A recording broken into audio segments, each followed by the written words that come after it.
Bom dia a todos. Hoje é o nosso terceiro encontro em relação ao nosso curso sobre as regiões polares e vamos ouvir, em primeiro lugar, o professor Jefferson Cadia Simões, que é professor da Universidade Federal do Rio Grande do Sul, uma das referências mundiais em glaciologia, atualmente vice-presidente do SCAR, que é o órgão que reúne os maiores cientistas em relações à Antártida. Recebeu inúmeros prêmios no Brasil por seus trabalhos científicos e é uma autoridade no tema. E para não de maior delongas, vamos passar imediatamente a palavra ao professor Jefferson. Uma palavra ao professor Jefferson. Ok, Léo, obrigado pelo convite, obrigado, Verônica. Bom dia a todos e a todas. É uma grande satisfação aqui estar mais uma oportunidade para falar sobre as regiões polares e principalmente por essas rápidas mudanças que vão muito além das mudanças ambientais, evidentemente, é todo o processo de inclusão das regiões polares nas questões do ecúmeno, nas questões do nosso cotidiano e que envolve, é claro, a questão geopolítica e mudanças ao longo da história sobre como nós observamos essas duas regiões. Eu vou então agora compartilhar a minha apresentação. Vamos ver aqui se vai. Vocês devem estar vendo agora a apresentação e eu vou passar para o módulo pleno. Está no módulo pleno? Certo. Ok. Então, o título, propositalmente, é chamado Novo Ártico, porque isso reflete que, ao longo dos últimos 30 anos, nós estamos vendo mudanças ambientais no Ártico, que, é claro, estão mudando uma série de cenários. Cenários esses que vão da questão da procura de recursos naturais e o acesso a esses recursos. Léo, vou pedir para tu fechar Ok. o microfone. Obrigado. Vou buscar.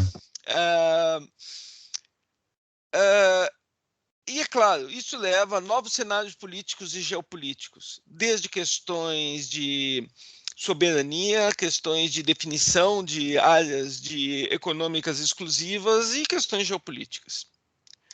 E eu começo com uma citação que mostra exatamente o cenário que nós estamos vendo com essas modificações e com a entrada de novos atores na questão ártica.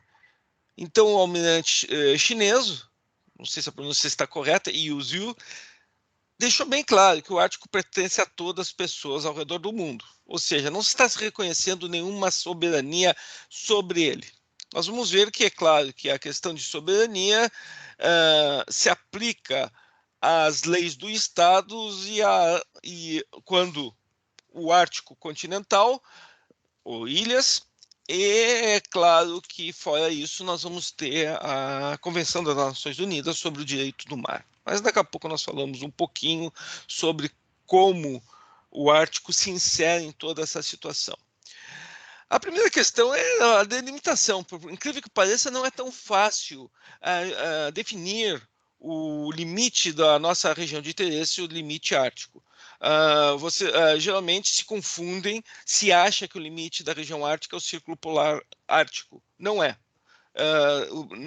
Na comunidade geográfica e em termos de biomas, em termos também de limites,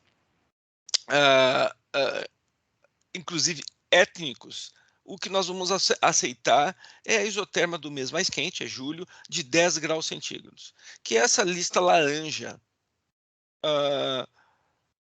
que vocês estão vendo, essa linha laranja que vocês estão vendo no mapa.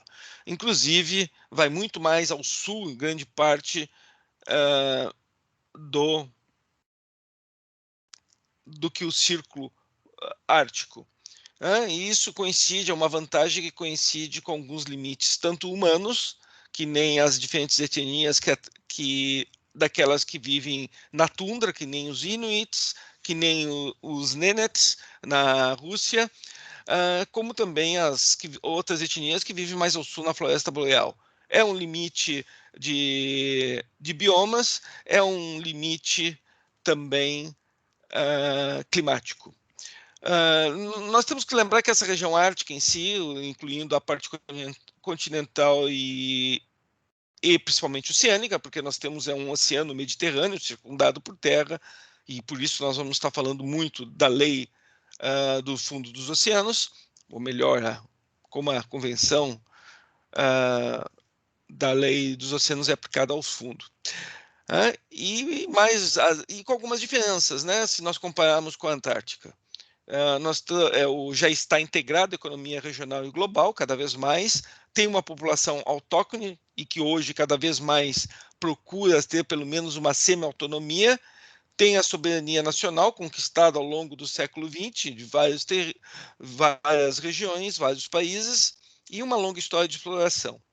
Eu não vou ter tempo de discutir, dar todo o histórico aqui da exploração ártica, que é muito mais longa do que a Antártica. Lembre-se que os vikings já estavam lá por volta do ano 880, 850, na Groenlândia.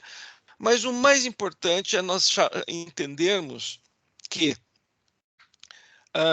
tivemos um período de confrontação que envolveu a procura de novos territórios relacionados muitas vezes a um colonialismo, mas também a definição de soberania territorial e um período que nós chamamos, alguns de o período do oceano, e um período que envolve exatamente essas mudanças ambientais abruptas que nós estamos vendo no Ártico, uma das regiões que mais mudou nos últimos 30, 40 anos.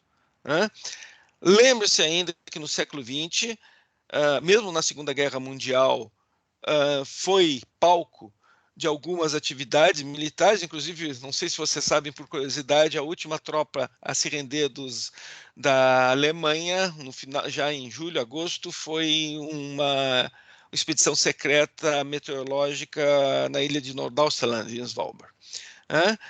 Então, nós tivemos primeiro o que nós chamamos a febre ártica, que logo depois da Revolução Russa, que começa as reivindicações territoriais, a Segunda Guerra, e, é claro, durante a Guerra Fria foi o centro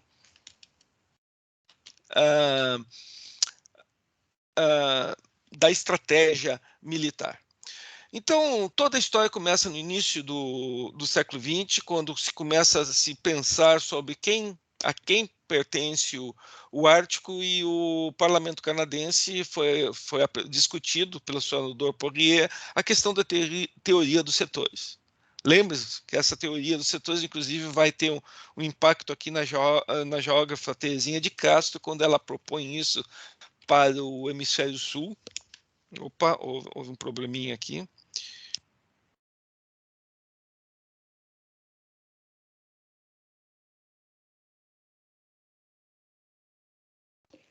Professor, ficou mudo o microfone agora. Alô? Agora deu. Ok. Então, basicamente, a teoria dos setores está dizendo que os países deveriam se projetar o seu território no Ártico até o Polo Norte geográfico, devia ser uma projeção dos seus dois medianos extremos, da leste e a oeste. É basicamente isso que diz.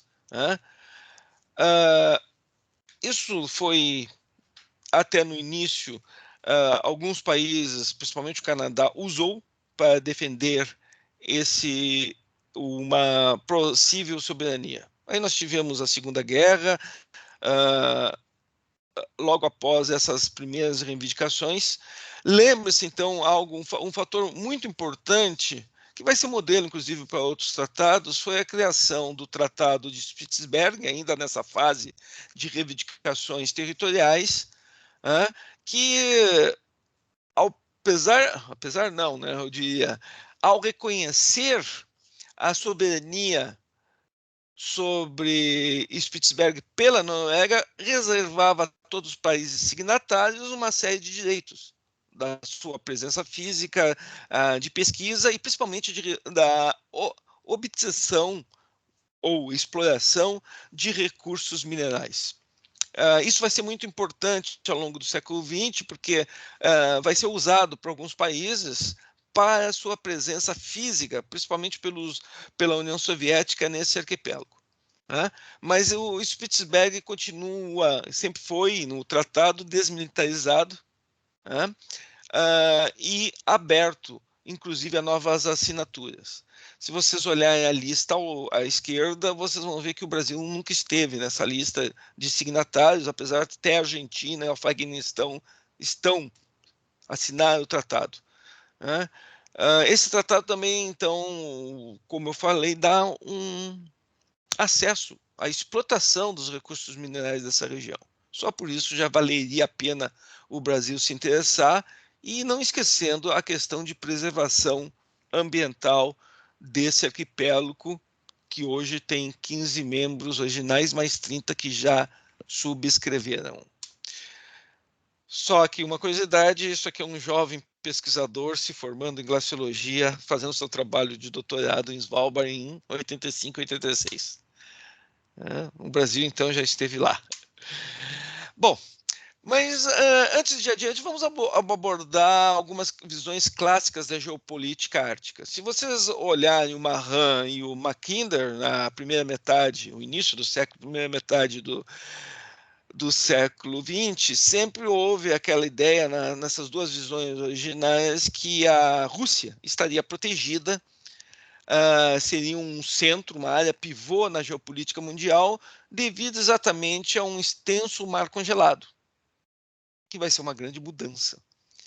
Grande mudança, primeiro, que nós vamos ver na própria Guerra Fria e o desenvolvimento dos mísseis balísticos intercontinentais, dos submarinos balísticos nucleares. Nós esquecemos que a Guerra Fria realmente foi jogada numa região fria, embaixo do Ártico, pelos submarinos, tanto de balísticos quanto de caça. O primeiro geopolítico a abordar essa nova situação devido ao desenvolvimento tecnológico naval foi o Alexandre Dzerzhinsky, né, um geopolítico soviético. Então isso já rompeu com a visão tradicional que se tinha da geopolítica da Rússia isolada. Lembrando que, ao mesmo tempo, até meados até o início desse século, a Rússia ainda só tinha uma área de mar aberto durante todo o ano no Ártico, que era o porto de Murmansk, uma das bases estratégicas dos submarinos russos. Isso vai mudar. Então, durante a Guerra Fria, foi a zona frontal. E o que seria o Novo Ártico? O Novo Ártico reflete as mudanças ambientais e políticas dos últimos 30 anos. Então, primeiro, nós tivemos a questão da criação da Convenção das Nações Unidas sobre o Direito do Mar, de 1982, e que vai levar ao desuso de todas as outras teorias, como que são incompatíveis com o direito internacional contemporâneo, principalmente a questão aqui da teoria dos setores, como a visão que se tinha para o Ártico, e dentro da convenção vai ser criada, lembre-se, e entra em vigor em 94, a Comissão sobre Limites da Plataforma Continental. E isso vai ser essencial para ver os movimentos que estão ocorrendo desde daquela época, mas principalmente na primeira década desse século, para definir a zona econômica exclusiva e, principalmente, a extensão da zona econômica exclusiva até 350 milhas náuticas a partir da costa. Mas é interessante que, a princípio, o Ártico não dispõe nada particular a respeito da legitimação e da ocupação de suas ilhas. Essas ilhas todas foram reivindicadas ao longo do século XX. Então, isso fica a cargo de normas internacionais. Aí eu estou colocando direito positivo e costumeiro. Mas a questão do fundo oceânico, evidentemente, seu uso vai cair na Convenção das Nações Unidas para o Direito do Mar. Interessante que só existe um artigo, 234, sobre a questão de gelo, que é exatamente relacionada aqui na Convenção à questão de proteção ambiental, principalmente, e de obstruções ou perigos excepcionais à navegação, né? Então, aqui os países têm uma maior flexibilidade para mostrar o seu controle sobre a região. Bom, mas vamos de volta para a comissão sobre os limites da plataforma continental, que vai implicar exatamente a questão que está sendo discutida no momento no Ártico, e do qual a Rússia, na verdade, nós esquecemos que a Rússia e o Brasil foram alguns dos primeiros países a solicitar o aumento, ou melhor, a extensão da sua zona econômica exclusiva. No nosso caso, evidentemente, aqui na Amazônia Azul, e no caso da Rússia, exatamente a extensão na sua plataforma continental. E para isso vocês têm que entender uma coisa, que as plataformas continentais no Ártico Russo são as mais extensas no mundo, ultrapassando às vezes 900 quilômetros ou mais de extensão. Vocês podem ver aqui com um mapa do fundo oceânico do Ártico.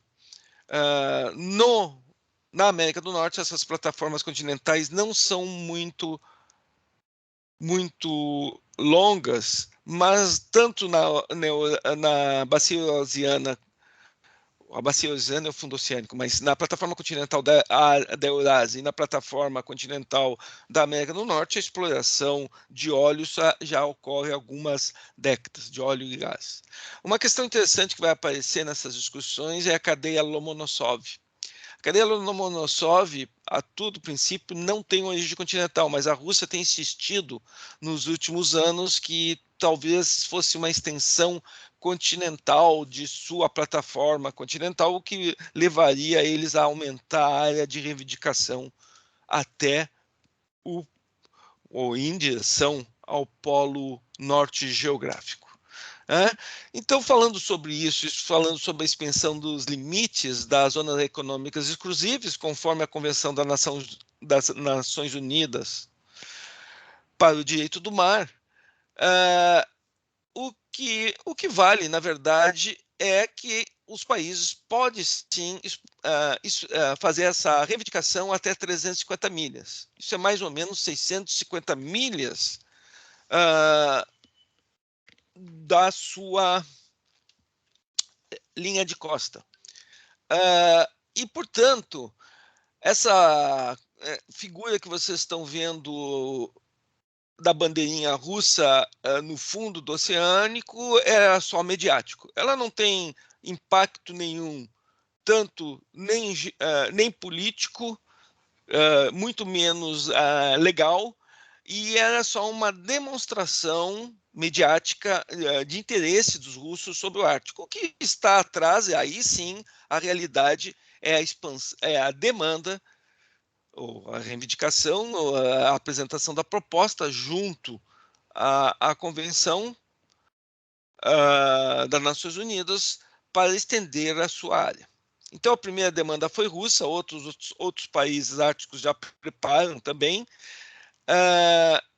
E para deixar claro, em 2008 houve uma declaração, que é a declaração de Ilulissat. Ilulissat é uma vila na Groenlândia, onde os 5 países com costa do Oceano Ártico declararam que a estrutura, the framework, para o Oceano Ártico é evidentemente a Convenção do Direito do Mar. E com isso nós temos as novas reivindicações territoriais. Então, além dos territórios e ilhas já ao longo do século XX definida a soberania, lembra-se que não foi só Svalbard, até a Revolução Russa tinha territórios ao norte da Sibéria muito pouco reivindicados ou mesmo ocupados, que nem o norte de Novaya Zemlya, a terra de Francisco José, as ilhas de Severnaia Zemlya, etc. Foi ao pouco sendo reedificada, como também as ilhas no norte do Canadá, no arquipélago canadense. Então, se vocês notarem aqui, sobraria, se todas as propostas a Convenção das Nações Unidas forem aceitas, vai sobrar só 2 áreas em branco, que seria águas internacionais. Grande parte do fundo oceânico, por ser continuidade geológica da plataforma continental, poderia então ser uma zona econômica exclusiva estendida. Note que tem uma peculiaridade em toda essa discussão. Os Estados Unidos, até hoje, não assinou, por pressão dos republicanos, principalmente no Senado, a Convenção das Nações Unidas para o Direito do Mar. Apesar de todos terem mostrando que seria vantagem para os Estados Unidos, existe uma dificuldade. Eu chamo aqui também a atenção nessa transparência, que muitas vezes ainda aparece na literatura um possível conflito de interesse entre a Rússia e a Noruega no Oceano Ártico. Na verdade, esse limite que está ali nessa área, que estava sob júdice, foi negociado em 2011. Bom, mas o que está ocorrendo no Ártico para chamar a atenção? Primeiro, é a região que nós observamos as mais rápidas mudanças climáticas no Ártico, ou melhor, no mundo. Vocês podem ver isso tanto no padrão de tendência anual de temperatura, e não é por coincidência que é no limite exatamente do mar congelado que nós estamos observando o aumento de temperatura média anual maior em todo o planeta. Algumas vezes de mais de 4 graus. Isso é muito. Lembre-se que nos últimos 160 anos a temperatura média aumentou globalmente, ou seja, o aquecimento global foi mais ou menos hoje de quase 1 grau centígrado.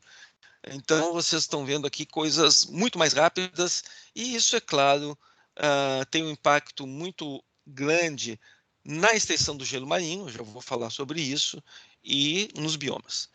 E também, e aí sim, uma questão que nos afeta diretamente, nós estamos vendo modificações rápidas nas correntes atmosféricas, acopladas, é claro, com correntes oceânicas. E, principalmente, se observa que a corrente de jato estratosférico, que é, então, a circulação atmosférica superior, cada vez mais ela se mostra mais meridional, ou seja, as ondas norte e sul ficam melhores definidas, e como vocês podem ver nesse exemplo, nessa figura, em uma longitude, essa onda pode estar mais ao norte, levando massas de água massas de ar mais quente para o norte, penetrando o Ártico adentro no Canadá. Em outra região, em outra longitude, no mesmo momento, você está tendo uma onda de frio. Isso nós temos enfatizado muito, que ter esses contrastes de frio e quente muito rápidos, aumento dessa variabilidade, é um sinal de mudanças do clima. Bom, nós temos também a questão do permafrost. O permafrost armazena mais carbono, principalmente como metano, do que todas as florestas temperadas e tropicais juntas. E nós estamos observando um rápido derretimento.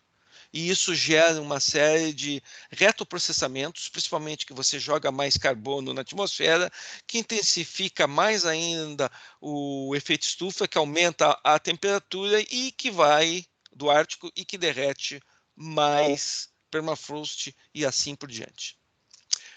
E, por fim, eu acho que é a modificação mais importante, porque vai ter implicações geográficas, econômicas, geopolíticas e mudança dos cenários que nós tínhamos em mente, construídos desde as grandes descobertas, que é a abertura do Oceano Ártico, pelo menos no verão. Se vocês observarem nessa sequência desse gráfico, vocês verão que o que era para ser, em média, entre 6 e 7 milhões de quilômetros quadrados coberto de gelo marinho, ou seja, essa camada de gelo que algumas vezes chega a 3, 4 metros de espessura, e embaixo você tem a bacia oceânica, no auge do verão, e que dificultava a navegação e a penetração de rotas no Ártico, está desaparecendo. A tendência, se continuar assim, é que em 2040 grande parte do Ártico durante o verão esteja aberto. E isso está trazendo algumas facilidades e também novos atores para dentro do Ártico. O desaparecimento desse gelo marinho leva a rápidas mudanças do clima, como vocês viram ali no aquecimento exagerado, e também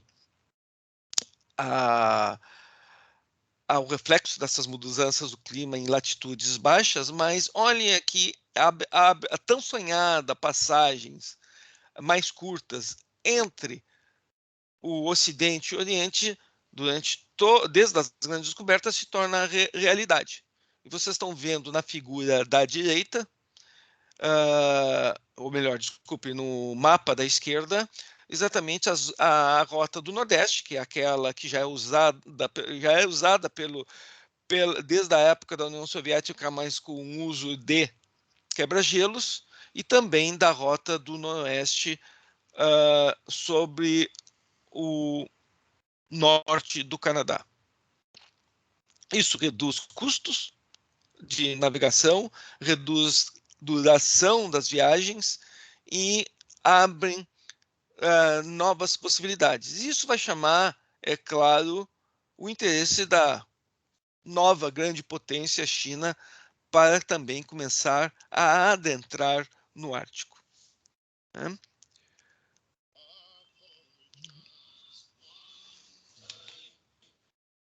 Take the Northwest Passage to find the hand of Franklin reaching for the Beaufort Sea, tracing one warm line through a land.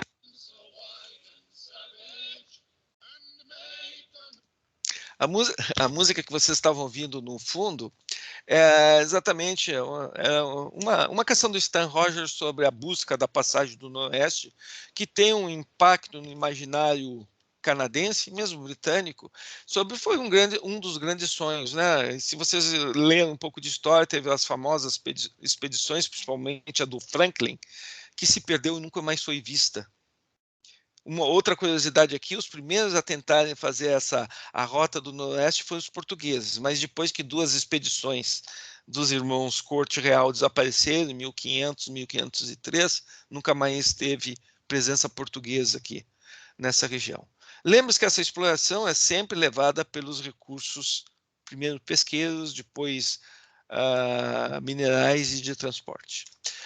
Bom, mesmo assim, mesmo essa questão de passagem, nós temos alguns conflitos. E na América do Norte, um dos mais sérios conflitos de interesse é entre os Estados Unidos e o Canadá. Os Estados Unidos não reconhece a soberania, não reconhece como águas territoriais as passagens nos canais entre as ilhas canadenses. Mas isso tudo vai mudar, já está mudando com a abertura da rota do Nordeste e Noroeste. A do Nordeste então já está sendo usada. Nós estamos vendo dezenas de navios já fazendo esse caminho. A do Noroeste é mais difícil. E existe a possibilidade que já em 36, 40, se continuar o desaparecimento do gelo marinho, inclusive de uma rota transpolar via Polo Norte, que seria muito mais curta.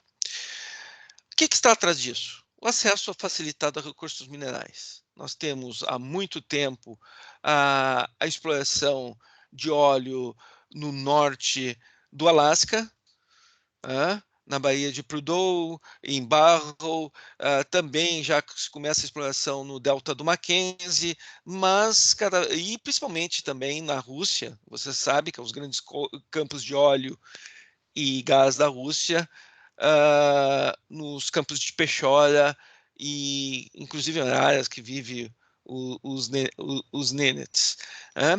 E outras áreas, o Mar de Barents também tem potencial para a exploração do que seria considerado 13% do total mundial dos barris de petróleo, 30% do total do gás natural, além de uma série de outras reservas minerais dentro desse Ártico. Só para lembrar que óleo e gás, as 2 grandes áreas já exploradas, com as diferentes companhias Uma curiosidade aqui, ali onde está a AWWR, que é uma área protegida, e se vocês lembrarem a campanha na época do Obama, a dona Sarah Palin queria que liberasse a exploração de óleo e gás aí nessa área protegida no norte do Alasca, mas essa área ainda continua protegida. Outro aspecto é que desde o início desse século, depois da... É claro, na década de 90 nós tivemos uma retirada de várias bases e fechamento da grande maioria das bases soviéticas no Ártico, mas desde o governo Putin nós estamos vendo uma nova militarização do Ártico russo, com reaberturas de bases, por exemplo, em Francisco José, a base de Nargoikone,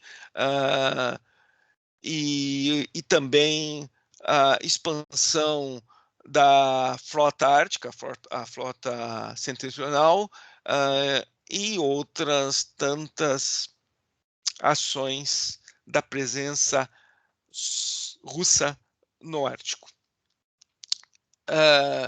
Então não foi surpresa que durante os últimos 20 anos, principalmente nos últimos 15 anos, apareceram novas políticas de Estado para o Ártico. Isso tem implicado uma ação diplomática mais intensa, a participação em diferentes fóruns. Nós vamos ver que é no Conselho Ártico a principal participação. O sistema não tem um tratado como tal, mas tem alguns fóruns para negociar cooperação e medidas em comum. No termo de estratégia militar e de visualizar esse novo Ártico, eu gostaria de chamar a atenção da posição da Marinha norte-americana, o US Navy, que em 2012 lançou o Arctic Roadmap, isso feito com colaboração da comunidade científica norte-americana, e que reconhece a medida de um oceano ártico aberto, que inclusive vai levar à mudança de estratégia para a região, com o uso maior de navios de superfície, que antigamente, na Guerra Fria, como vocês viram, em grande parte foi uma guerra submarina. O interessante dos termos políticos, que você sabe que nós tínhamos um presidente negacionista de tudo, não só de vacina, mas também de mudanças do clima, tentou interferir na questão de mudanças do clima, proibindo inclusive os cientistas de se manifestarem, e como diria o velho termo, o US Navy disse peanuts para ele, que olha aqui, ignorância tem limite, e nem discutiu uma possibilidade de mudar essa visão para o futuro sobre o Ártico. Os processos são reais, iminentes, e estão afetando e irão afetar não só a questão política, mas também aspectos práticos de estratégia militar. Mas nós temos alguns fóruns, só que são diferentes da Antártica. Na Antártica nós temos um tratado, é o regime legal, o regime jurídico para a região ao sul de 60 graus sul. Isso não existe no Ártico. Existe o Conselho Ártico, seria a estrutura intergovernamental mais forte, o fórum mais forte, é a nível ministerial, mas note que para debate de questões de clima, desenvolvimento sustentável, faltou um N, povos originários, que vão ter um impacto muito grande na estrutura do Conselho, vão ser ouvidos, e principalmente considerando aí, desde a Declaração de Ottawa, em 86, que é uma área vista como onde tem um ecossistema essencial ao equilíbrio do planeta. E esse, talvez, seja um dos interesses mais importantes do ponto de vista brasileiro. O equilíbrio ambiental, a segurança climática, pois tudo que ocorrer no Ártico, assim como na Antártica, afeta o nosso dia a dia. Então, nós temos 5 nações com litoral no Oceano Ártico, são chamados os 5 Árticos. Existe, sim, dentro do Conselho aqui uma diferença de status. Esses 5 países com costa ártica têm um status maior do que os outros 5 países, Finlândia, Islândia, Noruega e Suécia. E ONGs dos povos autóctones. Né? Lembre que nós temos 4 milhões de indivíduos vivendo no Ártico, dos quais cerca de 600 mil são de povos autóctones. Né? A grande maioria, cerca de 2 milhões, são russos que migraram, principalmente durante o período soviético, adentro na costa siberiana, ou mesmo da costa europeia russa. Né?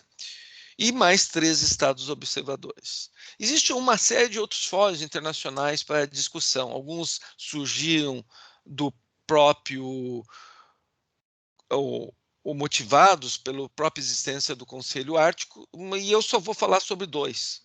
Porque nós já participamos, embora informalmente, que é o Arctic Cycle Assembly, e o outro é o Comitê Científico Internacional de Ciência Ártica, que seria a instituição co-irmã ao SCAR.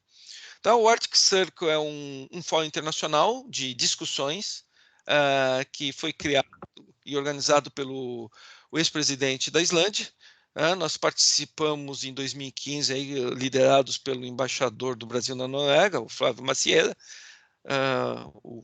Evidentemente, o presidente aqui da Islândia é o mais alto, mas é nós aí, um aluno de doutorado, eu e infelizmente o nosso colega falecido, grande promotor dessa iniciativa, perdeu para a Covid, o senhor Sérgio Trindade, aí na extrema direita.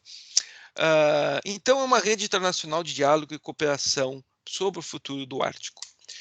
E nós temos o IACS, né, que tem um papel científico similar ao SCAR, que é promover e facilitar a cooperação de todos os aspectos da pesquisa científica do Ártico, mas não tem, evidentemente, o papel político no Ártico. Lembre-se, que nem o SCAR, lembre-se que o SCAR, ele Por tem... favor, doutor, professor Jefferson, Fala. Por favor, conclua aí. Tá. Nosso tempo se excedeu. Tá. Já tá. Falta meia dúzia de slides. Vai rápido. Então, o IASC é mais uma ação de uma ONG científica sem interferência, não tem um status de observador dentro do Conselho. Nós temos novos atores políticos, as ONGs, os estados, as instituições governamentais. Lembrando-se, então, da população ártica, dessas demandas de semi-autonomia, que nem foi a criação de Nunavut, que nem a Groenlândia cada vez mais se caminha para uma independência. Então, o futuro da ocupação do Ártico será consequência da busca de recursos minerais, da abertura da Rota do Noroeste, de mudanças ambientais, desenvolvimento tecnológico e a questão de autonomia dos povos árticos. E os possíveis interesses brasileiros, como eu vejo aí, são as rotas de navegação, os recursos naturais, as consequências no mercado global de óleo e gás afeta a explotação aqui do pré-sal, o custo do pré-sal, o Tratado de Svalbard, o acordo de cooperação e a participação no Círculo Ártico. E, é claro, importante, segurança climática e proteção do ecossistema. E traz essa série de desafios, que eu não vou ter tempo de abordar em mais detalhes, que nós vamos poder aqui, tanto ao direito internacional, para a cooperação internacional, e esses novos cenários geopolíticos apresentados nessa palestra. E eu deixo vocês o que eu vejo seria a postura geopolítica para as regiões polares, que tem que ir além do papel dos estados. Considerar intersecções de territórios, não territórios, regimes legais, conhecimento, recursos e cultura pública. Obrigado pela atenção. O Centro Polar Climático é sede do NCT da Criosfera e eu deixo vocês com essa slide que mostra a nossa relação. Muitas vezes nós não temos a projeção correta nessa perspectiva do Brasil, principalmente do norte do Brasil, com o Ártico. Obrigado ao professor Jefferson pelas palavras. E, de imediato, eu apresento o professor Paulo Câmara, que é professor da Universidade de Brasília, pesquisador na área de botânica, pesquisador no Brasil e no exterior, nos Estados Unidos, e gere inúmeros projetos em matéria de biologia, inclusive no âmbito do ProAntar. Com a palavra, o professor Paulo Câmara. Bom dia, obrigado pelo convite.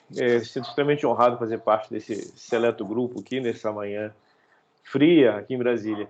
Eu vou pedir também ao querido Léo aí para que ele me controle o tempo, porque eu também falo demais. E às vezes eu perco aqui um pouco a noção das coisas. Eu vou compartilhar minha tela com os senhores e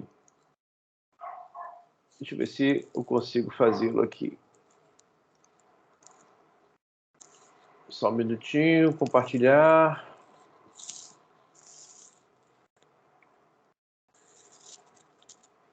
Bom, vocês conseguem ver então a minha tela cheia, gente? Opa. Agora sim. Sim? Ok. Sim. Obrigado. Então vamos falar um pouquinho sobre o professor Paulo, já foi falado sobre o departamento de botânica, muita gente já se espanta, eu quero um botânico, um professor de biologia, o que ele entende desse assunto, né? Então vou tentar trazer um pouco do ponto de vista do biólogo, né? Eu sou pesquisador já no Programa Antártico Brasileiro há muito tempo. O Brasil já tem uma presença consolidada na Antártica há mais de 40 anos. E o Programa Antártico Brasileiro me tirou assim no meio da minha caixinha, né? E eu tive que interagir com outros atores que o cientista não está acostumado a ter que lidar, relações internacionais, militares da Marinha, militares da Aeronáutica. E eventualmente eu fui convidado para fazer um curso na Escola Superior de Guerra, onde eu tive ali uma base geopolítica que eu não tinha na minha formação. E depois de ter feito aí 2 mestrados, doutorado, pós-doutorado, eu fui fazer o meu primeiro TCC sobre a geopolítica antártica, né? Então, por isso que eu me sinto um pouquinho mais habilitado a falar desses temas, depois de ter andado aí bastante nessas áreas. Então, o Brasil já é um país polar. O Brasil já é uma potência polar, até diria eu, né? Com a sua presença consolidada há mais de 40 anos, né? O tema hoje não é Antártica, então não vou entrar em detalhes, embora minha área de conhecimento seja muito mais Antártica, eu trabalho lá há muito tempo. Mas desde a década de 70, né, o Brasil está presente no Tratado Antártico. Ele assina o Tratado de 75 e nós temos uma estação antártica funcionando desde a década de 80, ininterruptamente. Nós temos uma presença consolidada na Antártica. O Brasil é um país polar, não está no nosso imaginário, porque a gente é criado para imaginar que o Brasil é um país do carnaval, é um país tropical, é um país quente. E nossos olhos estão muito mais voltados para a Amazônia, para as praias, para os coqueiros, para as festas, para os carnavais. E não imaginamos que está nevando esses dias aí. O Jefferson até comentou comigo o frio que está fazendo lá no sul. E a neve que caiu, por exemplo, em Santa Catarina. Não somos um país apenas tropical. E temos uma presença há 40 anos na Antártica. Bom, e no Ártico, né? Aí quando você fala o Ártico, as pessoas, não, você está brincando, o Ártico é longe demais, né? São os argumentos que a gente ouve, né? De todo mundo. A gente ouve isso do Itamaraty, a gente ouve isso dos militares, a gente ouve isso dos mais diferentes players. É longe demais. O que o Brasil quer fazer no Ártico? Não tem nada a ver com o Ártico, né? O Ártico não faz parte do nosso entorno estratégico. As condições lá do Ártico são totalmente diferentes das condições da Antártica. Eu vi gente dizer que o Brasil não ia conseguir navegar no Ártico porque o gelo do Ártico é diferente do gelo da Antártica, né? O Jefferson depois pode falar um pouco sobre isso, mas é absolutamente absurdo que as pessoas acreditem nesse tipo de coisa. Aí é um cenário muito complexo. Lá na Antártica é briga de peixe grande, né? Lá está o russo, o americano, o que é que o Brasil vai se meter nisso? O Brasil não tem nenhuma presença no Ártico, ou o que é pior, que eu ouvi de um diplomata, o Brasil não tem nenhum interesse no Ártico, né? E uma preocupação muito grande, que seria assim, isso é muito caro, nós vamos ter que fazer um outro programa antártico lá no Ártico, construir uma nova estação, comprar navio, né? Então as pessoas imediatamente sofrem essa rejeição. E eu digo isso com muita propriedade, porque eu já conversei sobre esse assunto nos mais diferentes escalões do governo, que vai desde do parlamento, senadores, deputados, lideranças na Marinha, lideranças na Aeronáutica, lideranças no Palácio do Planalto. E a reação é sempre essa: não, você está brincando, Ártico, não, o Brasil não tem nada a ver com isso. Deixa eu ver se eu consigo discorrer um pouco sobre isso, né? Primeiro, quão diferente é, né, e quão útil seria a nossa expertise lá na Antártica. Diferente é, né, lá no Ártico a gente tem urso polar, na Antártica tem pinguim, mas a diferença vai um pouco além. E a nossa expertise na Antártica pode sim ser muito útil na exploração do Ártico. Esse aí sou eu, lá em Svalbard. Svalbard é o local, a porta de entrada para a gente lá nas nossas pesquisas no Ártico, por diversas razões, né? Então, existe muita desinformação, muito desentendimento sobre o Ártico, né? Lembrando que o urso polar é uma coisa que não existe na Antártica e pinguim é uma coisa que não existe no Ártico. Nossa imagem, quando fala lá do Ártico, é uma coisa assim, né? Isso aí é Svalbard no inverno, né? Olha, é um lugar inóspito, é muito frio, né? O brasileiro não vai sobreviver porque é muito frio. E, na verdade, isso aí é inverno, né? Mas no verão, Svalbard está aí, ó. As pessoas estão até de camisa de manga curta, estão andando por aí. Já chegou, se não me engano, o Jefferson me corrige aí, a mais de 36, 37 graus no verão nessas regiões do Ártico, né? O Ártico, como o Jefferson bem colocou, né, é um oceano cercado por terra, enquanto a Antártica é terra cercada de oceano, tem essas diferenças geográficas aí. Eu vou passar essa parte que o Jefferson já falou da redução do gelo. Svalbard, então, é essa ilha, esse arquipélago localizado aí, é quase, para quem trabalha com planta, como eu, botânico, né, é onde tem interesse ir, porque acima disso que tem é só mar, né, mar congelado. Então, se eu quiser estudar planta, eu tenho que ir em lugar que ainda tem planta. Então, o mais ao norte que interessa para a gente são essas regiões aí de Svalbard, né? Svalbard é um arquipélago muito interessante, foi descoberto por Willem Barents na década ainda de 1597, há muito tempo atrás. Ele morreu, né, numa dessas explorações dele. Imagina você tentar achar essas rotas de passagem que o Jefferson comentava nas condições de navegação que existiam no século XVI, né? Aí a morte de Barents, que é um quadro muito famoso. Bom, então isso aí é Svalbard, 78 graus de altitude norte. 78 graus de altitude norte. Se você for para a Antártica e for a 78 graus de altitude norte, esse é o visual. Então, observa, 78 graus lá no Ártico, tem carro, tem casinha, tá tudo verde, né? E 78 graus de altitude sul, mesmo no verão, é um deserto gelado. O Ártico ele é muito mais quente que a Antártica. O Ártico ele é muito mais ameno do que a Antártica. A Antártica é muito mais isolada, é muito mais extrema, é de fato um ambiente muito mais hostil do que o Ártico. Olha, se nós estamos há 40 anos trabalhando no ambiente mais hostil do mundo, um dos mais hostis do mundo, que é a Antártica, imagina a facilidade que seria para a gente trabalhar e explorar o Ártico, né? Que é muito mais ameno. Isso tem a ver, em parte, com o albedo, que é a reflectância que o Sol, quando bate na superfície da Terra, né, a radiação reflete. E se você tem ali, batendo no gelo, por exemplo, cerca de 95% disso é refletido. Enquanto que quando você bate na água, é muito menos, cerca de 6% disso é refletido. Como o Ártico é basicamente água, né, então é muito mais quente. Porque a radiação é absorvida e aquece, enquanto na Antártica ela é refletida e, portanto, esfria. Isso, somado a outros fatores, explica em parte por que o Ártico é tão diferente. Vegetação, né? Na Antártica nós temos 116 espécies de planta, mais ou menos, né? No Ártico, mais de 900 espécies de planta. O Ártico é muito mais verde, o Ártico tem muito mais planta, o Ártico tem muito mais bicho do que na Antártica. A Antártica é muito mais inóspita, muito mais difícil de chegar, ela não é conectada com continente nenhum, quanto o Ártico é, né? Como o Jefferson comentou rapidamente, o Ártico também não é uma coisa homogênea. Existem vários tipos de biomas no Ártico, né? Que vai desde a floresta boreal, chamada taiga, a tundra do Alto e do Baixo Ártico e o deserto polar, né? A gente tem uma certa quantidade de tundra também na Antártica, especialmente na região das Shetland do Sul, e temos um deserto polar, que é o platô, que é um grande deserto lá na Antártica também, né? Então, só para você ver que não é um ambiente homogêneo, né? Existem diferentes ecossistemas do Ártico. O Ártico tem uma complexidade maior até do que na Antártica. A Antártica é basicamente a Antártica marítima e continental, que tem características muito próprias, e no Ártico não, né? Devido às variações aí de clima e de substrato. Você tem tundra, floresta boreal, floresta temperada, campos, né? E tem ainda o ambiente marinho. Quando a gente vê aquele gelo enorme lá no Ártico, né, tem que lembrar que ali embaixo está passando baleia, tem alga, tem micro-organismos, tem uma série de peixes, tá todo um ecossistema acontecendo debaixo do gelo. Então a gente olha por cima e vê aquele gelo branco, não tem nada aí, né? Não, embaixo está acontecendo muita coisa. O Ártico é conectado com a Antártica? O Ártico é conectado com a Antártica. Existem, por exemplo, as espécies bipolares, que é um tema que eu estudo lá na Antártica, que foi o que me levou para o Ártico, né? As espécies bipolares são aquelas que ocorrem em ambas as regiões polares. Então, é uma planta, por exemplo, que tem no Ártico e tem na Antártica, né? Como é que pode isso, né?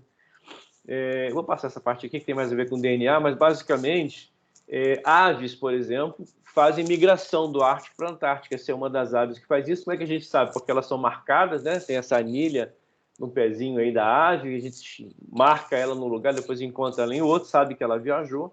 A externa, por exemplo, ela faz um non-stop flight, né? Um voo sem escalas entre o Ártico e a Antártica em 15 dias. São quase 17 mil quilômetros que essa ave voa em cerca de 15 dias, ligando o Ártico e a Antártica. E aí tem várias aves que fazem isso. Um estudo feito recentemente mostrou que na plumagem dessas aves só passa um aspirador, né? Um aspirador nas penas dessas aves e encontrou todo tipo de pedaço de planta, de esporo, né? Fragmentos vegetais, propágulos que esses animais carregam entre o Ártico e a Antártica. Eles mantêm um fluxo gênico entre Ártico e Antártica, carregando pólen, carregando esporo, carregando pedacinhos de planta, né? Essa bipolaridade já é reconhecida há muito tempo, né? Essas conexões, tanto que o primeiro pesquisador a botar o pé no Ártico, na Antártica, perdão, no Polo Sul, na verdade, foi o Amundsen, que era um explorador bipolar, porque ele também foi o primeiro a indubitavelmente colocar os pés no Polo Norte, né? E para isso ele utilizou aquilo que é também indubitavelmente o primeiro modelo de quebra-gelo, que foi o navio Fram. O Jefferson até mostrou ali, no Ártico tem o Estreito de Fram, né? Em homenagem a esse navio, observa o casco dele, o formato dele, bojudo, que já é um formato de quebra-gelo, né? E aí o Amundsen e seus pesquisadores bipolares e eu aí no meio, aí, tirando onda de bipolar. Outras conexões que existem além de plantas, baleias, por exemplo, circulam, né, o mundo todo. Essas regiões coloridas são onde você encontra baleia cachalote. Essas baleias elas circulam pelo oceano e no que elas circulam elas vão levando consigo propágulos, vão levando alimento. Por exemplo, a baleia pode comer alguma coisa no nordeste do Brasil e fazer o cocô dela lá no norte do Canadá. Então isso ela está dispersando organismos, dispersando DNA de um lado para o outro, né? Então essas coisas elas se conectam. O Ártico, o Antártico, o planeta todo ele é conectado, né? É uma bobagem achar, não, nós não temos nada a ver com o Ártico, né? As mudanças climáticas que ocorrem lá não vão nos afetar, ou os bichos que moram lá não tem nada a ver com os que moram aqui. Isso é uma bobagem, né? Outro exemplo interessante lá que está acontecendo no Ártico, a redução das camadas de gelo. Aí tem uma geleira, né, lá no Canadá, que está retraindo, e à medida que ela vai retraindo, vegetação que estava presa ali embaixo começa a ficar exposta. Às vezes estava ali há 1000 anos, né, debaixo de uma geleira, e com a retração da geleira essa vegetação aparece e ela está viva. Ela está viva. Esse pedacinho escrito New Growth, né, o novo crescimento, e ali à direita é o Little Ice Age Growth. Quer dizer, a última vez que essa planta cresceu foi na Little Ice Age, na pequena era do gelo, na Idade Média, 600 anos atrás, mais ou menos. E agora ela está crescendo novamente, né? Ou seja, esses organismos estão vivos, estão viáveis debaixo dessas geleiras. E sabe-se lá o que vai aparecer, né, dessas geleiras. Aí saiu muito na imprensa recentemente esse rotífero bideloide. Vocês devem ter visto na imprensa, saiu na televisão. Ele estava vivo 24 mil anos, né, na Sibéria. Ele estava vivo quando existiam mamutes andando sobre a superfície da Terra, né? Então é um fóssil vivo. Está vivo 24 mil anos. Então toda essa diversidade críptica está sendo liberada agora com esse aquecimento, né? E sabe-se lá o que é que vai aparecer aí, né? Pode até ser aparecer um vírus aí muito doido, estava preso no gelo há milênios e vai causar aí um apocalipse zumbi, né? A gente tem que estar atento a isso, né? Tem que estar atento a isso. Aí você tem na Antártica esses tapetinhos de musgo, que também tem lá no Ártico, e esses tapetinhos de musgos, eles são verdadeiros florestas. A gente não está vendo aí macaco, rinoceronte e tal, mas são florestas desses organismos, como aquele rotífero bideloide. Eu encontrei, fazendo estudos de DNA lá, não sei que, ó, audiência que é mais de relações internacionais, mas 263 organismos vivendo num fragmento, um único fragmentozinho de um tapete de musgo na Antártica. 263 de bactéria, fungo, protista, tudo que você possa imaginar. Então, é uma floresta, é um ecossistema. E cada vez que vai se derretendo mais o gelo, essas coisas vão reaparecendo, coisas que estavam congeladas há muito tempo, às vezes, né? Como tardígrados, por exemplo, são organismos maravilhosos. Esse bicho já colocaram ele na estação espacial, exposto lá à radiação, ele não morre, né? É um bicho que é uma criatura bastante resiliente, né? Estamos estudando para ver essas conexões, por exemplo, o gelo, a neve, se sou eu coletando neve lá na Antártica, ar também, para ver o que vive no ar, que está circulando pela atmosfera, o que vive no gelo, que pode ser liberado com o degelo, né? Usando aí técnicas moleculares. Se sou eu, quando estou para a Antártica, deixo a barba crescer, na estação nova lá na Antártica, depois a gente pode falar sobre isso. Está uma maravilha, 17 laboratórios, tem um laboratório nosso lá na Antártica, ele está extraindo o DNA já lá, para tentar entender, né? Olha o que tem no ar da Antártica, né? No ar da Antártica tem toranja, citrus máxima, está voando por aí, né? Tem aí o Folsomia, que é um colembro, um bichinho, está voando por aí, né? Sem falar em fragmento de alga, de protista, do que você quiser, de planta, pólen, essas coisas estão voando por aí, estão circulando. A gente está tentando entender como essas coisas circulam, associar isso com também movimento de massas de ar. Essas coisas também são encontradas na neve, são seres que estão morando no gelo ali, né? O que eles fazem? Se fazem mal para o homem? Alguns fazem, né? Outros não. Então, o Brasil não tem interesse no Ártico, a gente tem que ter interesse no Ártico, né? Não tem participação no Ártico. Claro que nós temos até participação no Ártico. Muita gente não sabe, nós temos uma mina de níquel.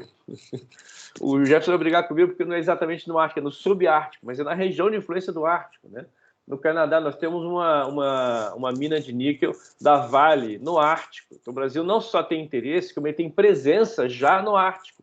Mas ninguém sabe disso. Você vai falar isso com o político, vai falar isso no Palácio Planalto, vai falar isso para a Marinha, os caras nem sabem disso. Nós temos uma presença já, né, no Ártico, né? A gente produz cerca de 6 mil toneladas por dia de níquel, cobalto e cobre, uma mina da Vale, lá no Canadá, né? Outra coisa, lá em Svalbard, essa ilha maravilhosa lá em Svalbard, nós temos o Global Seed Vault, é o repositório de sementes mundial. Então, foi criado como se fosse marca de Noé, né? É um local que foi escolhido pelo mundo para ser o depositório das nossas sementes.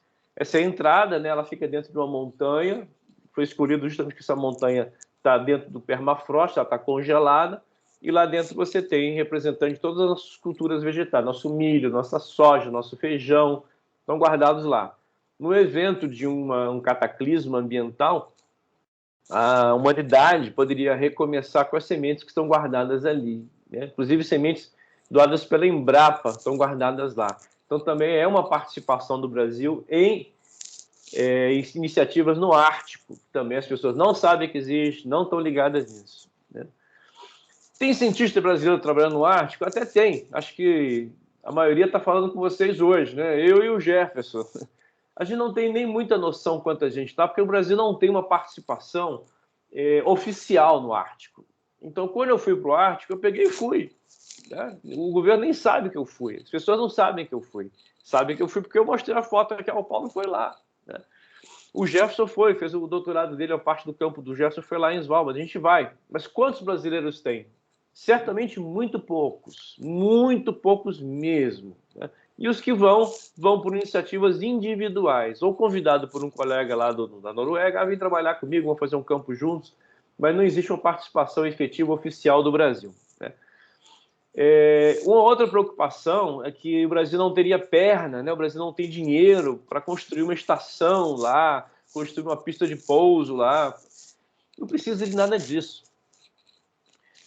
O Svalbard tem aeroporto, né? Esse é o aeroporto de Svalbard. Você vai de avião, você compra uma passagem na internet de avião e lá pousa. É avião normal, de carreira, da SAS, né? Scandinavian Airlines, lá, pousa lá. Um Boeing 737, eu fui de 737, pousa lá.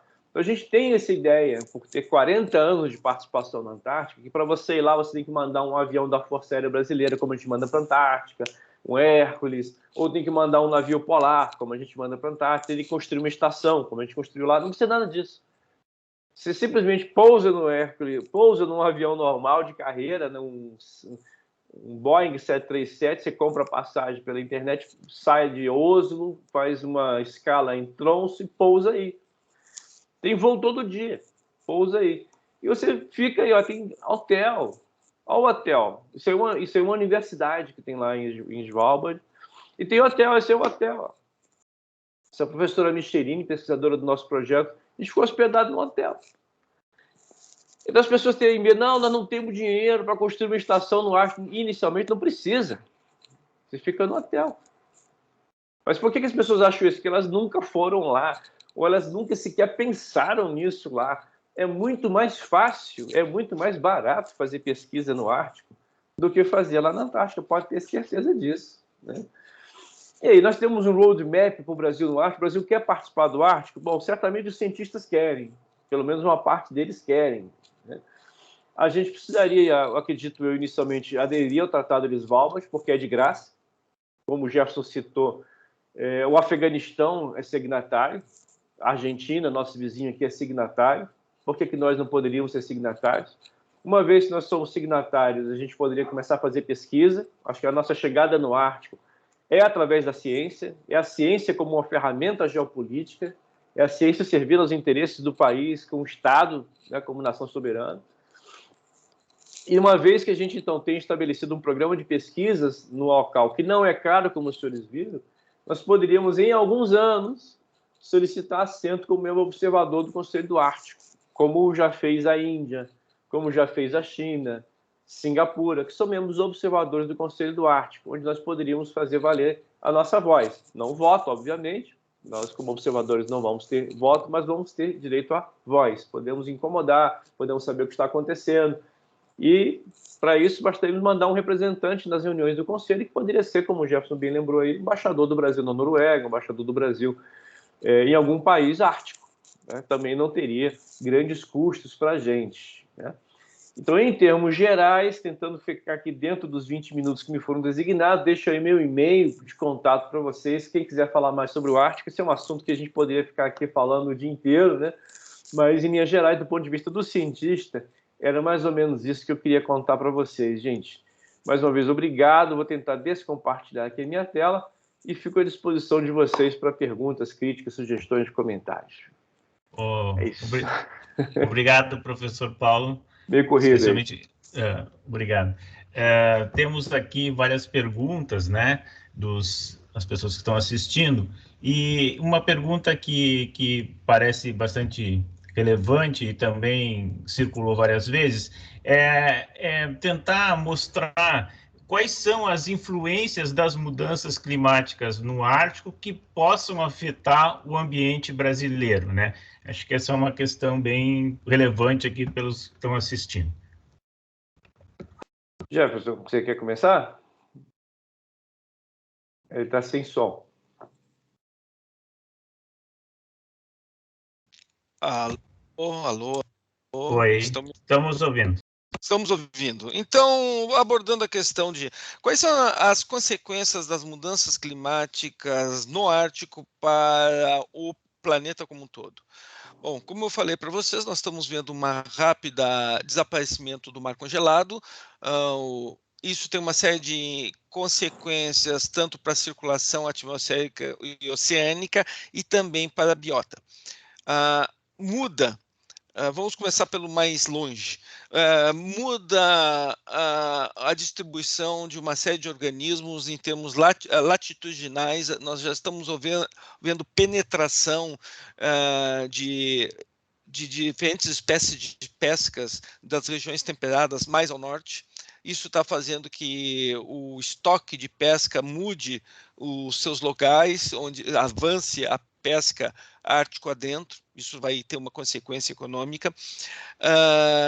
Mas o mais interessante do ponto de vista brasileiro é exatamente como se dá a circulação atmosférica oceânica, principalmente a atmosférica, que é mais rápida na sua resposta. O que nós temos? Nós temos, de uma maneira simplificada, o transporte de energia dos trópicos para as duas regiões polares. E vocês viram naquela figura que está mais frequente uma circulação norte-sul no Ártico. E isso está fazendo que uma das consequências que nós estamos observando é mudança no padrão de precipitação nos trópicos, no que nós chamamos as zonas de convergência intertropical. Isso faz que se expanda para o norte essa zona de convergência, e está começando a ter alguns sinais de mudança até no padrão. Isso ainda é investigação que não está finalizada, ainda está sendo examinado, no padrão de precipitação na Amazônia. Assim como no sul as friagens, frentes frias vêm da Antártica, nós também temos processos similares no norte. É claro que elas não chegam no território brasileiro porque está em latitude menor, mas isso afeta sim as condições de clima. Nós estamos observando mudanças no padrão da circulação oceânica no hemisfério norte, que evidentemente todo o sistema é acoplado no mundo todo. Nós ainda não sabemos as consequências para o hemisfério sul, mas poderia levar inclusive parece contraproducente no esfriamento das águas do Atlântico Norte. Então, o mais importante aqui é entender que a circulação atmosférica oceânica é interconectada. E aí um ponto que o Paulo chamou a atenção é que, infelizmente, no Brasil se criou, ao longo da década de 60 e 70, o mito do país tropical, isolado e abençoado por Deus e blá, blá, blá. Evidentemente, o sistema ambiental é único e indivisível. Processos que ocorrem na Amazônia afetam a Antártica e o Ártico e vice-versa. Então, nós temos que entender que a teia alimentar e a circulação atmosférica oceânica estão integradas. Posso fazer uma pequena complementação? Sem tomar muito tempo. Acho que o Jefferson já falou tudo que eu queria falar, mas queria lembrar que uma das mensagens que eu queria deixar na minha apresentação é que as coisas são conectadas, né? Tudo é conectado. O Ártico e a Antártica estão conectados. O Brasil é o 7º país mais próximo da Antártica. O que acontece na Antártica afeta a gente muito seriamente, né? Então, se você imaginar, por exemplo, mudanças no Ártico que afeta a imigração de baleias, por exemplo, vai causar todo um desequilíbrio ecológico na Antártica, que consequentemente afeta o Brasil, porque o Brasil é o 7º país mais próximo da Antártica. A gente imagina que a Antártica é uma coisa muito distante da gente, não é. Qualquer tipo de exploração que for acontecer na Antártica vai afetar a gente, qualquer mudança ambiental que acontecer na Antártica vai afetar a gente muito mais rápido do que vai afetar outras nações. E as coisas são todas conectadas. Hoje em dia a gente pode falar um pouco mais sobre isso, mas o Jefferson já falou sobre as correntes, queria lembrar da migração de aves, migração de baleias, organismos que circulam para lá e para cá, mantendo um equilíbrio ambiental. Qualquer desequilíbrio desse vai afetar a gente. Professor Paulo, queria aproveitar o momento e fazer essa pergunta aqui, transmitir essa pergunta para o senhor, que é sobre a expectativa de se encontrarem vírus desconhecidos no Ártico e na Antártica. Não só vírus, bactéria, fungo. Bactéria e fungo a gente encontra bastante, né? A gente tem encontrado coisas que a gente não imaginava que estava na Antártica e estão circulando por aí. Quanto mais a gente vai investigando o gelo, o Jefferson falou do permafrost, que é uma camada de solo permanentemente congelada. A gente fez um trabalho agora, em conversação com o meu colega da UFMG, o professor Luiz Henrique Rosa, até já fez palestra aqui também. O permafrost não é só uma camada de solo permanentemente congelada, ela é rica em bactéria, rica em fungo, rica em um monte de coisa. À medida que isso vai descongelando e causando um desequilíbrio por si só, liberando CO2, mudando as características do solo, ele vai também liberando esses organismos, né, que podem sim afetar, por exemplo, nossa soja, nossas culturas, nossas monoculturas aqui no Brasil. Tem um fungo que a gente está estudando, que não existia na Antártica, ele está aumentando, né, está crescendo rápido, nós estamos monitorando esse crescimento desse fungo, e esse fungo a gente já sabe que ele pode causar problema nas plantas aqui no Brasil. Então, sim, é uma das consequências que a gente vai ter que lidar. Hoje em dia, os olhos estão muito preocupados em não deixar nada chegar na Antártica ou no Ártico que seja exótico, mas não está tão preocupado com o que pode sair de lá em direção aos continentes, né? E podem causar doenças ou problemas na agricultura. Por isso a importância, mais uma vez, da ciência, né? Tem que estar investigando, tem que estar de olho nisso aí. Uma uma pergunta para ambos. Qual é o motivo que o governo brasileiro não aderia ao Tratado de Svalbard? É bem simples. Falta de conhecimento e achar que tem custo. Essa é uma discussão que já vem há um bom prazo dentro do Itamaraty. Tem dois grupos. Um acha que é um assunto que não nos interessa, que está à falta da realidade. E eu creio que quem está trabalhando mais com a questão das mudanças ambientais globais, ou mesmo tendo uma visão estratégica mais de longo termo, nota que só tem a ganhar. Então, é algo custo zero, aumento do protagonismo brasileiro, e eu desconheço qualquer coisa mais séria do que isso. É bem elementar. Professor Paulo, quer acrescentar alguma coisa? Não estamos ouvindo. Tá mudo. Ficou. Opa, pronto. Eu concordo com o Gerson, acho que em parte é falta de conhecimento. As pessoas, vamos estar 40 anos na Antártica, as pessoas pensam, vão ter que fazer um Proantar lá na Antártica. Vão ter que construir uma estação, vão ter que mandar navio, e não é nada disso. Porque as pessoas nunca foram lá, não sabem como é que é o acesso, não tem entendimento. E segundo, é falta de interesse mesmo. Eu acho que tem muito diplomata, infelizmente, posso falar isso assim, não são todos, mas tem gente que, não, para que isso? Mais preocupação para mim, isso é longe, vai dar trabalho, o Brasil não tem interesse, deixa para lá. E esse mesmo diplomata amanhã ele está num outro cargo, aí entra um outro cara que não entende do assunto, tem uma rotatividade, falta um comprometimento. Vamos ter esse assunto aqui sério, isso interessa para o Brasil? Se interessa, vamos assinar, porque como já se falou, é custo zero. Não vamos gastar nada, só tem a ganhar. Por que não vai? Porque vai cair no colo de alguém. E aí esse alguém não quer que caia no colo dele. Um não quer, não quero pagar, não tem dinheiro, não é comigo, é com ele, não é com ninguém. E o cientista que gostaria de poder fazer, ele não tem a caneta para assinar. A gente não apita nada, né? A gente fala que é importante, a gente faz o nosso lobby, mas não é a gente que tem a caneta, infelizmente. Então, é uma boa pergunta. Pergunta para o Itamaraty, por quê? Por que não está assinando? Por que a gente não assina? É uma boa pergunta. Nessa perspectiva, tem uma pergunta também perguntando qual é a expectativa dos senhores para esse grupo de trabalho sobre o Ártico criado pela Cirem. A minha expectativa é grande, porque primeiro é definir quais são nossos interesses, onde nós podemos ter uma visão de longo prazo. Eu chamei a atenção ali nas transparências no final que nós temos que olhar o Ártico, evidentemente, de um ponto de vista de planejamento estratégico, principalmente fazendo questões básicas. Quais as consequências das mudanças que nós estamos observando no Ártico para a economia e política externa brasileira? Pode parecer distante, mas não é. Eu vou dar o exemplo claro.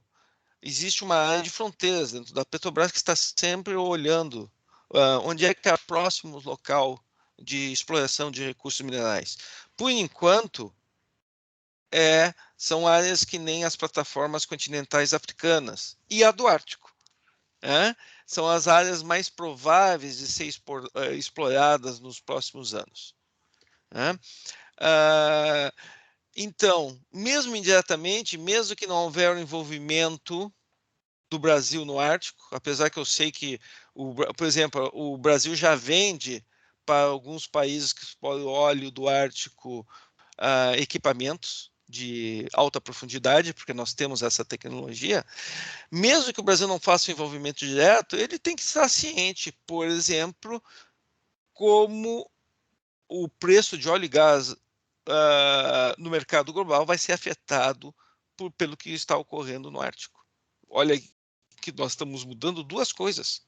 Não só a exploração e o acesso mais facilitado, que vai baratear o custo, mas também um transporte mais barato. Isso acaba impactando nos custos globais do óleo e gás. E, é claro, na questão de mudanças do clima, como o Ártico está apresentando algo imprevisto pela comunidade científica, foi a velocidade que está ocorrendo, quais são as repercussões no balanço de energia do planeta. e intensificando, inclusive, os cenários de aquecimento global, que, é claro, vai rebater no Brasil. Então, essas questões que têm que ser trazidas dentro de um comitê que visualize as questões, e as questões, então, são questões econômicas, científicas, diplomáticas, e que, eu tenho essa opinião, custo basicamente zero.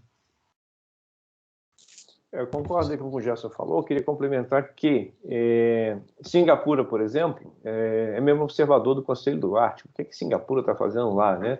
China, né? Então, Singapura são países que produzem navios, né? Então, estão de olho na abertura de novas rotas, e eles querem estar lá para saber o que está acontecendo e dar uma opinião deles, né? Então, a China também, a mesma coisa, a China está lá. Então, por que o Brasil, né, não poderia estar lá também como observador?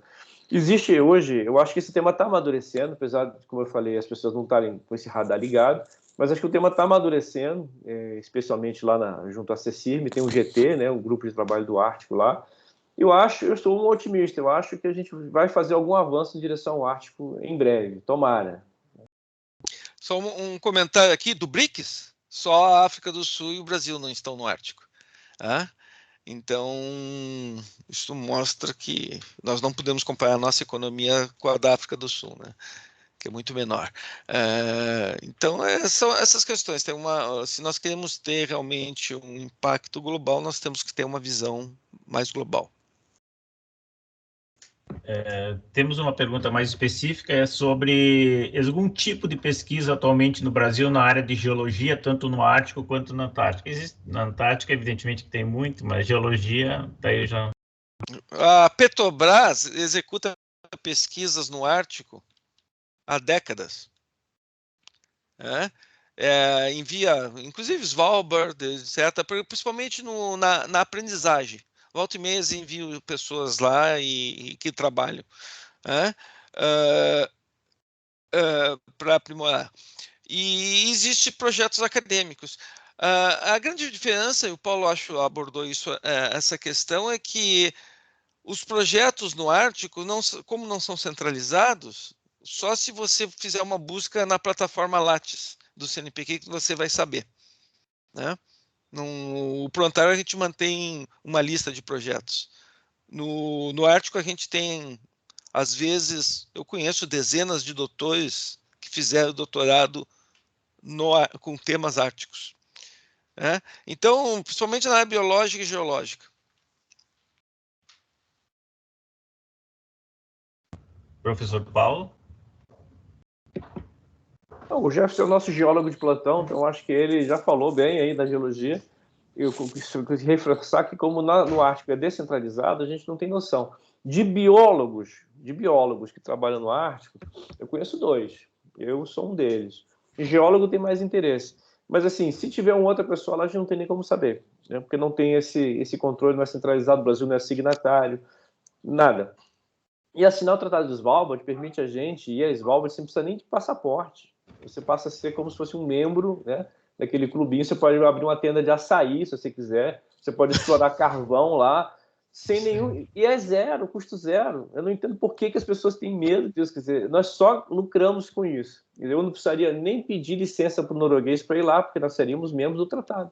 Facilita a exploração comercial, facilita a exploração mineral, facilita a pesquisa científica, facilita tudo. E com a presença do cientista lá, a gente pode dizer, não, o Brasil tem influência no Ártico, sim. O Brasil publicou tantos artigos, o Brasil descobriu isso, descobriu essa bactéria, descobriu esse fungo. O Brasil está lá, então nós estamos mostrando o serviço. Mas para isso a gente precisaria do chefe lá no MRE assinar, né, o negócio. Léo, posso fazer uma pergunta? Tenha bondade. Queria aproveitar esse gancho do professor Paulo e retomar uma pergunta que foi feita por um dos participantes na semana passada.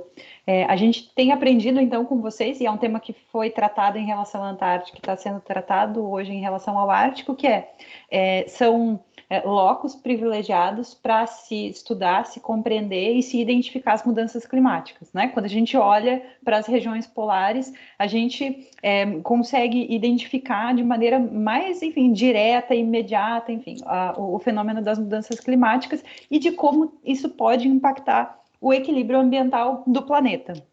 Ao mesmo tempo, e aí no caso do Ártico, como os professores apresentaram hoje, tem uma dificuldade que as mudanças climáticas podem ter efeitos positivos do ponto de vista da exploração econômica do Ártico. Isso gera dificuldades. A minha dúvida, e que foi a dúvida da semana passada, né, de um dos participantes, é a seguinte: como é que a gente faz se a gente sabe que quando a gente vai, quando o ser humano chega no lugar, a gente explora, a gente gera impacto ambiental? Como é que a gente faz para, de alguma forma, lidar com a questão das mudanças climáticas, aumentar a pesquisa científica nessas regiões, sem que isso signifique necessariamente um tipo de exploração predatória? Será que a gente vai repetir na Antártica aquilo que, está acontecendo no Ártico, que é gerar algum tipo de impulso para que a exploração e que, no caso, o aumento das mudanças climáticas seja, enfim, que haja um impulso por causa da participação dos diversos países na região? Enfim, queria ouvir vocês sobre esse. Bom, Posso começar? Por favor, Jorge. Vai adiante. Não, vai adiante, eu falo depois. Eu estava lembrando de um evento que eu participei em Aarhus, na Dinamarca. A gente estava falando sobre exatamente essas questões. E que as novas oportunidades que o degelo do ar estava abrindo, novas rotas de navegação, vai ser mais fácil explorar petróleo, tudo. Aí um professor dinamarquês falou assim: olha, quando teve o tsunami na Indonésia, o mar retrocedeu, o pessoal achou ótimo, tem mais praia, né? Vamos aproveitar. E depois veio aquela onda e bum, matou todo mundo, né? Então ele faz essa comparação. Está todo mundo feliz, novas oportunidades, mas isso é só o começo do tsunami, né? Depois as consequências mais graves virão invariavelmente. Eu sou um pessimista nesse aspecto, eu posso discordar um pouco aí, mas eu sou um pouco pessimista. Acho que a Antártica não vai ficar pristina para sempre, né? Eu acho que os gananciosos se voltarão para a Antártica assim que for possível. Hoje a exploração mineral na Antártica é uma impossibilidade econômica, porque é longe, é frio, você tem que furar camadas e camadas de gelo, mas se essa situação mudar, eu não tenho dúvida nenhuma que as pessoas vão explorar a Antártica, e o Brasil tem que estar presente lá, porque o Brasil é o 7º país mais próximo. Então, se o chinês chegar, eu vou explorar petróleo na Antártica, e vazar petróleo, é na minha praia que vai vazar petróleo, não na praia do chinês. Então eu tenho que estar lá dizendo, não vai fazer isso aqui não, ou vai fazer, mas eu vou ficar de olho. A gente tem que estar de olho, né? Porque nós somos o país mais próximo. Então países que estão mais distantes, às vezes países com mais recursos econômicos, têm um poder de decisão e de influência maior, e às vezes pelo menos ficar de olho a gente precisa, né? Isso em termos de Antártica. Daí a importância do Brasil estar presente na Antártica. Outra importância, é legal eu deixar, por exemplo, eu vendo bauxita para o país X. Eu quero que esse país X pegue bauxita na Antártica ou continue vendendo para ele, né? A gente tem que ter em mente que isso é briga de peixe grande, realmente. Não é porque vamos proteger o pinguim, porque a natureza é bonita, vamos salvar o planeta. Não, existem interesses econômicos muito importantes por trás disso, interesses políticos importantes por trás disso, e a gente tem que ser um player, a gente tem que estar atento a isso e saber discutir de igual para igual com essas grandes nações, né? É a minha opinião. Eu acho que um dia as pessoas vão chegar lá na Antártica e vão cagar tudo.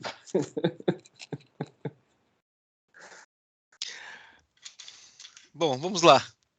Nós temos várias questões envolvidas aqui. Primeiro, a questão de sensibilidade das regiões polares a rápidas mudanças. Devido a um ecossistema muito mais simples, sujeito a grandes variações sazonais de luz, água, presença de água no estado líquido, e a variação sazonal de luz, e esse sistema biota responde muito rapidamente, mas também a questão de mudança de estado do sólido para o líquido e vice-versa, e para o vapor. Isso tudo faz que o sistema se torne muito sensível, por isso que na periferia das regiões, exatamente na Antártica é perto onde o Brasil atua, e no Ártico é em Svalbard e outras regiões na periferia da extensão máxima do gelo marinho, é onde nós observamos as maiores variações de temperatura, de mudanças na superfície, de migração de diferentes tipos de organismos para latitudes mais ao norte no hemisfério norte, mais ao sul no hemisfério sul. Ou seja, onde os sinais estão mais fortes. Com isso, no Ártico especificamente, essas mudanças foram a tal ponto que extravasaram todos os cenários. E aí nós trazemos algumas questões. as questões primeiro de, é claro, lembre-se que quando nós falamos se a mudança ambiental é boa ou má, isso envolve valores tanto para quem é atingido e quem vai lucrar, envolve valores de percepção da nossa relação no planeta. Então, é uma discussão mais profunda. Até onde vão? Quais são os nossos limites? Como também a questão dos limites de crescimento, que vai desde população, o uso desses recursos e os limites até onde é sustentável esses recursos, essa exploração. Então, dado esse cenário, você pode fazer o questionamento mais sério, que é quais são os valores da nossa sociedade no sistema econômico atualmente existente. Todos os estudos apontam a inviabilidade de nós mantermos um sistema, a não ser os economistas. Tem aquele velho ditado: somente os economistas e loucos acreditam que um planeta infinito tem recursos infinitos. Ou seja, não existe crescimento sem limites. E isso tem sido muito difícil para as pessoas aceitarem, principalmente no nosso sistema do capital. Então, é uma discussão muito mais profunda, até onde nós podemos ir. E também uma questão filosófica: quais são os nossos valores nessa curta experiência que nós estamos tendo nesse planeta. Eu sou pessimista também, ainda mais da minha formação de geólogo e, ao mesmo tempo, glaciólogo na geografia. Por quê? E aí a gente tem os dois lados, o Ártico e a Antártica.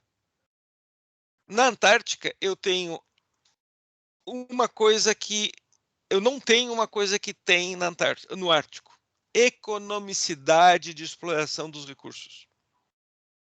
E economicidade de exploração de recursos envolve acesso à fonte. Se o recurso seja realmente um recurso mineral, seja recurso mineral, que envolve economicidade, envolve transporte, envolve área de consumo, que está tudo perto do Ártico. E além do que, agora com as mudanças, baixando o custo. Quer pela navegabilidade, quer por tu explorar uma plataforma sem gelo ao redor, que já é feita essa exploração, mas é um custo enorme. Tu tem que construir no Ártico norte-americano, tu tem que construir ilhas artificiais para o gelo não destruir a tua plataforma. Então, a Antártica está protegida. Ela não está e nesse ponto ela está muito mais protegida pela inviabilidade de exploração de recursos. Na verdade, geologicamente, não existe recursos minerais na Antártica. Esse é outro grande problema, porque as pessoas confundem ocorrência mineral. Tem todos os minérios na Antártica, no continente. Tem certamente campos de petróleo, talvez alguns super campos. A questão é a seguinte: recurso mineral, por definição, tem que ser economicamente viável no momento, e quem define somos nós, é a sociedade, não é a natureza. Então, existem recursos minerais explotáveis, é o termo correto, no Ártico. A Antártica está protegida enquanto não for economicamente viável. E não tem nada economicamente viável. E o primeiro recurso que vai ser economicamente viável não é óleo, não é nenhum outro mineral que tu consegue em outro lugar, em outro lugar do mundo. Vai ser água. Porque a água está na superfície, é facilmente explorável, minerado, e está faltando água. Quem diria que o Brasil, que tem o maior superávit hídrico do mundo, começar a ter nas grandes cidades problema de água? Por erros básicos, por falta de gestão, por contaminação, etc. Não interessa. Então, isso é uma visão minha, principalmente do que está vendo. Porque a Antártica caiu exatamente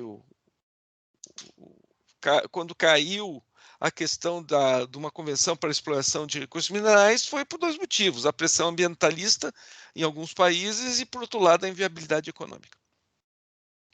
Isso aí, eu acho que nós vamos ter que, nos próximos 30 anos, estar muito ciente das consequências do que terão essa exploração. Porque, se, por exemplo, se tu tem um blowout, que nem ocorreu no Golfo do México, embaixo do mar congelado, bom, aí tu multiplica por ordens de magnitude o impacto nos organismos vivos. Porque embaixo do gelo, como é que tu vai tirar o óleo? É isso. Obrigado, professor Jefferson. Obrigado, professor Paulo. Obrigado, professora Verônica. E a todos que assistiram essa terceira etapa do curso sobre regiões polares. E aguardamos todos na próxima sessão, na terça-feira que vem, às 10h30. Obrigado. Obrigado a vocês pelo convite. Obrigado, foi um prazer. Até a próxima. Ok. Bom dia.